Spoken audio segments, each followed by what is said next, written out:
Hi అండి, welcome back to our channel అమ్మ చేతి ప్రేమ. ఈరోజు మన ఛానల్లో చాలా యూనిక్గా కనిపించే స్నాక్ ఐటెంతో మీ ముందుకు వచ్చేసాను. ఈ రెసిపీ మీరు ఇంతకుముందు ఎక్కడ చూసుండరు. చాలా అంటే చాలా హెల్తీగా అయితే దీన్ని తయారు చేస్తున్నాను. ఈ స్నాక్ ఐటెం అయితే ఒకటి తిని ఆగరండి, అలా తింటానే ఉంటారు, అంత టేస్టీగా ఉంటుంది. రెసిపీని డీప్ ఫ్రై లేకుండానే తయారు చేస్తున్నాను. అలాగే వీట్ ఫ్లోర్ యూజ్ చేస్తున్నాను. చూస్తున్నారు కదా ఎంత క్రిస్పీగా ఉందో. మరి ఇంకెందుకు ఆలస్యం, ఇంకేమాత్రం లేట్ చేయకుండా వీడియోని అయితే స్టార్ట్ చేసేద్దాం. రెసిపీ కోసం ముందుగా 1.5 కప్పు వరకు ఇలా గోధుమ పిండిని తీసుకోవాలి. ఇప్పుడు దీనిలోకి 1 టీ స్పూన్ వరకు సాల్ట్ వేసుకోండి, సరిపోతుంది. అలాగే 2 టేబుల్ స్పూన్స్ వరకు సూజీ వేసుకోవాలి. సూజీ వేసుకోవడం వల్ల మనం చేసే స్నాక్ ఐటమ్ అనేది చాలా క్రంచీగా వస్తుంది. ఇప్పుడు దీనిలోకి 1 టీ స్పూన్ వరకు వామ్ వేసుకోండి. అలాగే మరో 1 టీ స్పూన్ వరకు కసూరి మేతి వేసుకోవాలి. దీనివల్ల టేస్ట్ అనేది ఎన్హాన్స్ అవుతుంది. ఇలా వేసుకున్న ఇవన్నీ కూడా ఒకసారి బాగా కలిసేటట్టు ఇలా కలుపుకోండి. ఇలా కలుపుకున్న తర్వాత 2 టేబుల్ స్పూన్స్ వరకు ఆయిల్ వేసుకోవాలి. ఇలా ఆయిల్ వేసుకున్న తర్వాత ఒకసారి అంతా కూడా బాగా నీట్ చేసుకోండి. చూడండి, ఆయిల్ పిండికి బాగా పట్టిన తర్వాత ఇప్పుడు ఇక్కడ చూపిస్తున్నట్టు కొంచెం కొంచెంగా వాటర్ వేసుకుంటూ దీన్ని పిండి ముద్దలాగా కలుపుకోవాలి. మనం చపాతీ పూరి ఎలా కలుపుతామో సేమ్ అలాగే కలుపుకోవాలండి. కాకపోతే కొంచెం గట్టిగా కలుపుకోవాలి. అంటే వాటర్ కంటెంట్ అనేది కొంచెం తగ్గించి వేసుకుంటూ కలుపుకోవాలి. మరీ సాఫ్ట్గా కాకుండా కొంచెం గట్టిగా ఉండేటట్లు ఈ పిండి అయితే కలుపుకోవాలి. చూస్తున్నారు కదా, ఇంత గట్టిగా ఉండేటట్లు కలుపుకున్న తర్వాత ఇప్పుడు మూత వేసి ఒక 10 నిమిషాల పాటు దీన్ని అయితే రెస్ట్ ఇద్దాము.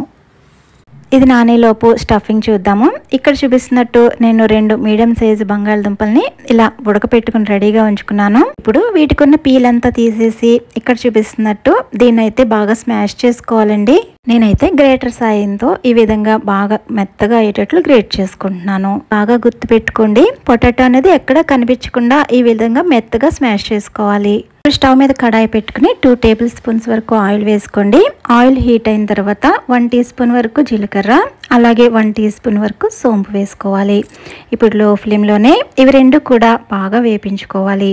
చూడండి, ఇలా చక్కగా వేగిన తర్వాత ఇప్పుడు ఫ్లేమ్ని లోలో పెట్టేసుకుని ఇప్పుడు నేను వేసే ఇంగ్రీడియంట్స్ అన్నీ కూడా యాడ్ చేసుకోండి. 1/2 స్పూన్ వరకు పసుపు, అలాగే 2 టేబుల్ స్పూన్స్ వరకు కారం, రుచికి సరిపడా సాల్ట్, అలాగే 1 టీ స్పూన్ వరకు గరం మసాలా వేసుకోవాలి.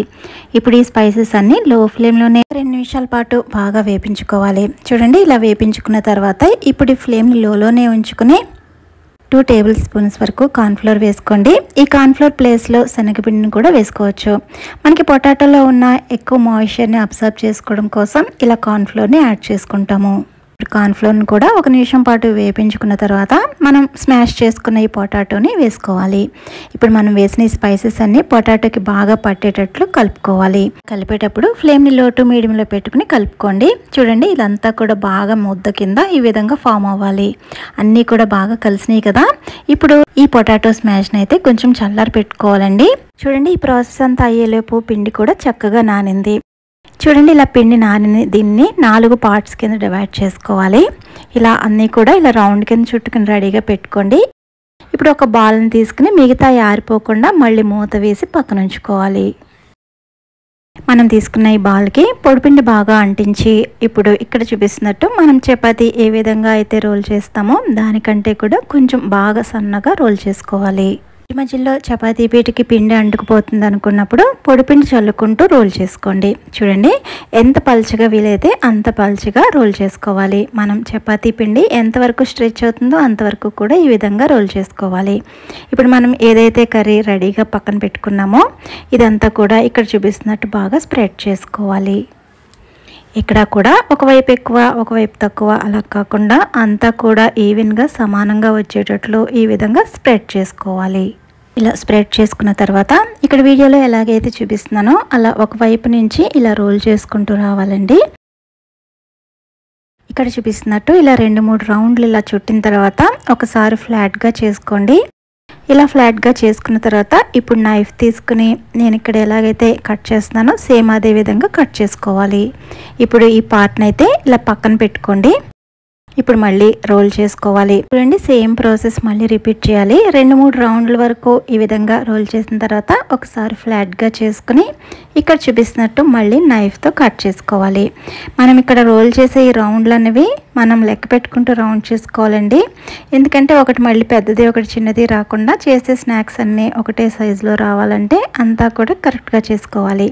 ఇప్పుడు మిగిలిన పార్ట్ని వీడియోలో నేను ఎలాగైతే అటువైపు నుంచి చుట్టుకొస్తున్నాను సేమ్ అలాగే చుట్టుకుంటూ రావాలి. చూడండి మొత్తం కూడా మనం చేసిన ఒక బాల్కి ఇలా 3 అయితే ఇలా స్ట్రిప్స్ వచ్చినాయి. ఇప్పుడు 2 అయితే ఇలా పక్కన పెట్టండి. ఇప్పుడు ఫస్ట్ ఒకటి తీసుకుని ఇక్కడ నేను వీడియోలో ఎలాగైతే చూపిస్తున్నానో సేమ్ అదే ప్రాసెస్ని ఫాలో అవ్వాలండి. ఇలా సెంటర్కి వచ్చేటట్టు పైనుంచి ఇలా కట్ చేసుకుంటూ రావాలి.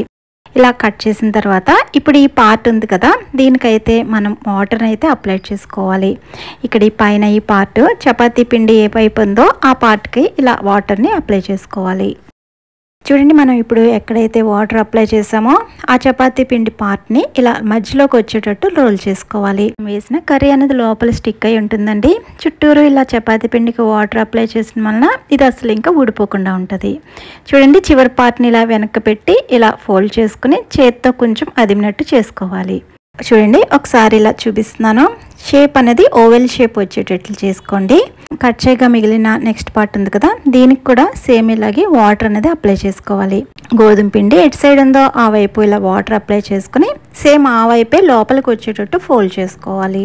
చివరిగా రోల్ చేయగా మిగిలిన పార్ట్ ఉన్నది కదా, దాన్ని ఇలా వెనక వైపుకి పెట్టి గట్టిగా ఒకసారి ప్రెస్ చేస్తే అది ఊడిపోకుండా ఉంటుంది. చూడండి అన్నీ కూడా మనం ఈ విధంగానే ఈ ప్రాసెస్ని ఫాలో అవుతూ ఈ విధంగా చేసుకోవాలి. ఒకవైపున ఇలా లేయర్స్ కింద ఉంటుంది, ఒకవైపున ఇలా చపాతీ పిండి మొత్తం కూడా ఈ విధంగా ఉంటుంది. ఒకసారి చూపిస్తున్నాను చూడండి. ఇలా అన్నీ కూడా చేసుకుని ఒక ప్లేట్లోకి అయితే రెడీగా పెట్టుకోవాలి. నేను అన్నీ చేసుకున్న తర్వాత ఇక్కడ నేను చూపిస్తున్నాను చూడండి, అన్నీ కూడా ఈ విధంగా వచ్చేటట్టు చేసుకోవాలి. ఇప్పుడు పైన కొంచెం కలర్ఫుల్గా మనకి అట్రాక్టివ్గా కనిపించడం కోసం ముందైతే వాటర్ని అయితే ఇలా కొంచెం అప్లై చేసుకోవాలండి. ఇలా వాటర్ అప్లై చేసుకున్న తర్వాత మనకి కలాంజీ సీడ్స్ ఉంటాయి కదా, అవి లేదా సీసామ్ సీడ్స్, ఇవి 2 కూడా ఈ విధంగా అప్లై చేసుకోవాలి. ఇది ఆప్షనల్ అండి, కంపల్సరీ ఏం కాదు. కాకపోతే పిల్లలకి అట్రాక్టివ్గా ఉండటం కోసం ఈ విధంగా గార్నిష్ చేసుకోవాలి. చూడండి ఎంత చక్కగా వచ్చిందో కదా. ఒకవైపు ఇలా లేయర్స్ కింద, ఒకవైపున ఈ విధంగా చాలా అయితే చాలా బాగుంది. ఇప్పుడు డీప్ ఫ్రై కాదని చెప్పాను కదా, ఇలా షాలో ఫ్రై చేసుకోవాలండి. 5-6 టేబుల్ స్పూన్స్ వరకు ఆయిల్ వేసుకుని ఇక్కడ చూపిస్తున్నట్టు మనకి ప్యాన్కి ఎన్ని అయితే పడతాయో అన్నీ వేసుకోవాలి. ఇప్పుడు ఫ్లేమ్ని మీడియంలో పెట్టుకుని 2 వైపులా టర్న్ చేసుకుంటూ మంచి గోల్డెన్ బ్రౌన్ కలర్ వచ్చేంత వరకు కూడా వేపించుకోవాలి. చూస్తుంటేనే చాలా ఎమ్మీగా ఉన్నాయి కదా. చూడండి ఎంత చక్కగా వేగిందో, మంచి కలర్ఫుల్గా లేయర్స్ కింద చాలా అయితే చాలా ఎమ్మీగా ఉన్నాయి. సేమ్ ఇదే ప్రాసెస్లో అన్నీ కూడా లో టు మీడియంలో అడ్జస్ట్ చేసుకుంటూ వేపించుకోవాలి. ఈ రెసిపీని డెఫినెట్గా ట్రై చేయండి, మీకైతే చాలా చాలా బాగా నచ్చుతుంది. పిల్లలైతే ఒకసారి చేస్తే మళ్ళీ చేయమని అడుగుతారు, అంత టేస్టీగా ఉంటుంది. ఈ వీడియో మీకు నచ్చితే కనుక లైక్ చేయడం మర్చిపోవద్దు, అలాగే సబ్స్క్రైబ్ చేసుకోండి. Thank you for watching.